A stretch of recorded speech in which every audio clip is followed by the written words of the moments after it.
One phone call that might have made the difference between life and death. Tonight, a guard fired from a West Palm Beach detention facility says it's a call he never got the chance to make, and he's only talking to News Channel 5. His story, part of a widening probe into the sudden death of an 18-year-old, a case sparking legal action now.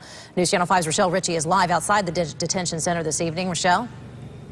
Well, Michael and Shannon, how 18-year-old Eric Perez died is still not known, and it could be up to 10 weeks before his autopsy report is released. Tonight, the family's attorney says this is a case of negligence and blatant disrespect of human life. They say once the investigation is over, they'll know exactly who to go after in their lawsuit, whether it's the state or Palm Beach County.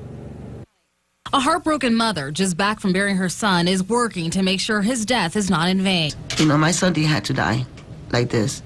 With her attorneys by her side, Maritza Perez expressed anger that her son, 18-year-old Eric Perez, was not given any medical attention after suffering from a severe headache and sickness 8 days ago at the Palm Beach Regional Juvenile Detention Center. He died there suddenly. If a kid complains about a headache, why can't they take care of it? They could have done something to help him out. Floyd Powell was a guard who was on duty that day, one of two fired after Perez's death.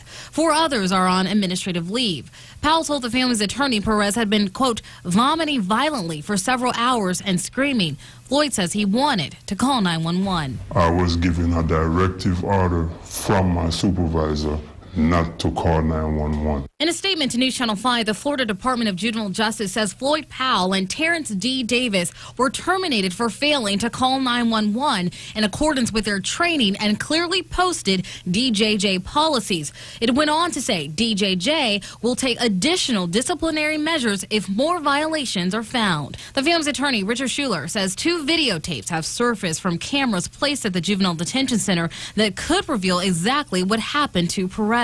When Eric was taken out of his room and told to lie down on the floor, there's a videotape that looks at that area, and there's a second videotape that actually would be the film of his death. This was a situation when help was required to be called, and it wasn't done because they weren't doing their job. Powell says Perez appeared to fall asleep and was later taken to a medical confinement room almost 3 hours after he got sick.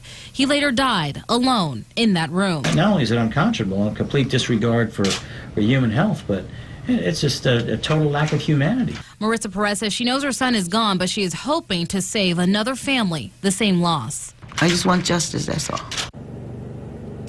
And the family's attorney says they are hoping that more employees will come forward that were working that night, but he says the likelihood of that is very slim considering they are still employed here. We're live in West Palm Beach. Rochelle Ritchie, WPTV News Channel 5.